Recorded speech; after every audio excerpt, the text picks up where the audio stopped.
1951 में US surveillance team अनाता के island पर रेगुलर पेट्रोलिंग के लिए गई, लेकिन जैसी टीम के लोग वहां लैंड किए वो लोग दंग रह गए। जिस आइलैंड को यूएस की गवर्नमेंट 8 साल से बंजर समझ रही थी, उसी आइलैंड पे 20 मर्द और सिर्फ एक महिला साथ छिपे हुए थे।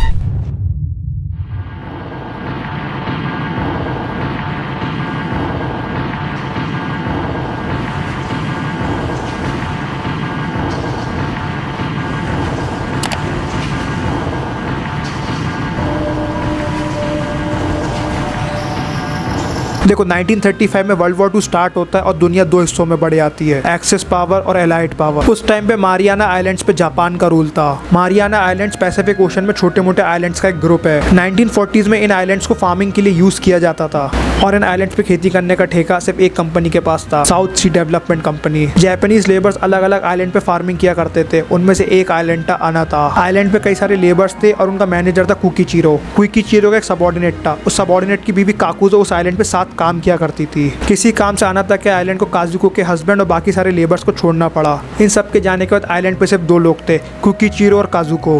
काजुको के हस्बैंड के जाने के कुछ दिन बाद जापान ने एग्रेसिव अटैक करना स्टार्ट कर दिया।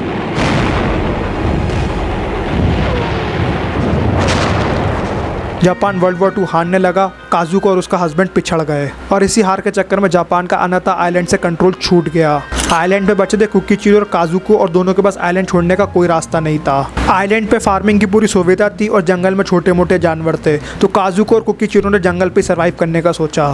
फिर कुछ दिनों बाद एंट्री होती है कुछ मेहमानों की। यूएस की फ्लीट से छिपाते 31 जापानी सोल्जर्स अनाता के आइलैंड पे क्रैश कर जाते हैं और इस आइलैंड पे इनकी मुलाकात होती है काजुको और कुईचीरो से। कुईचीरो जानता था ये 31 लोग काजुको को गलत नजर से देख रहे हैं और काजुको भी ये बात समझती थी, तो कुईचीरो ने 31 लोगों को ये बताया कि काजुको उनकी वाइफ है, जैसे वो उस पर गलत नजर ना डाले। अब आइलैंड पे थे सिर्फ 32 मर्द और एक औरत। इन 33 लोगों ने आइलैंड पे कीड़े मकोड़े खा के 2 साल तक सर्वाइव किया। फिर तारीख आती 6 सितंबर 1945। Smashing at Japan's home islands in 9 days of continuous bombardment.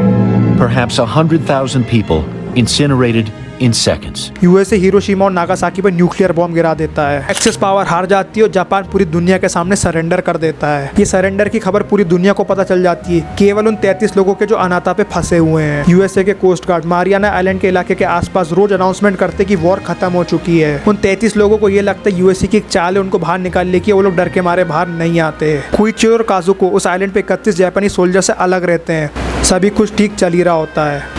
फिर 1946 में एक जापानी सोल्जर को क्रैश्ड B-29 प्लेन मिलता है। उस पूरे प्लेन के चिथड़े उड़ जाते हैं और उस चिथड़ों के बीच में उसे एक गन मिलती है। गन सोल्जर कुईचीरो और काजुको को धमकी देता है और मजबूर करता है काजुको को उसकी दूसरा पति बनने के लिए, और काजुको खुद की और कुईचीरो की सेफ्टी के लिए अग्री कर जाती है। फिर पता नहीं क्यों अचानक से कुछ दिन बाद सेकंड हस्बैंड की डेथ हो जाती है। एक तरफ तो कुछ सर्वाइवर्स कहते हैं सेकंड हस्बैंड की डेथ नेचुरल कॉज से हुई थी, दूसरी तरफ कुछ सर्वाइवर ये कहते हैं कि कुईचीरो ने सेकंड हस्बैंड को मारा था। कुईचीरो की भी डेथ मिस्टीरियसली हो जाती है। काजुको आगे जाके कुछ टाइम बाद कहते हैं कुईचीरो को एक जापानी सोल्जर ने मारा था, उसको मारने के बाद वो उसका तीसरा पति बन जाता है। कुछ टाइम बाद उस तीसरे पति को भी कोई और मार देता है और उसकी जगह ले लेता है और वो उसका चौथा पति बन जाता है। काजुको को इन 4 डेथ के बाद समझ आ जाता है कि उसकी जान को भी खतरा है, तो वो एक रात को अपने कैंप से भाग जाती है और जंगल में छिपाती पूरे 1 महीना बिताती है। 1951 में यूएस सर्वेलेंस टीम वापस आती है, बाकी सोल्जर्स को भी रेस्क्यू कर लेती है। इन 8 साल में 32 में से 20 सोल्जर्स बचते हैं। ये 20 लोग 8 साल बाद जैसे जापान पे पैर रखते हैं, पूरे जापान में बवाल छा जाता है। पूरी दुनिया काजुको की स्टोरी जानती थी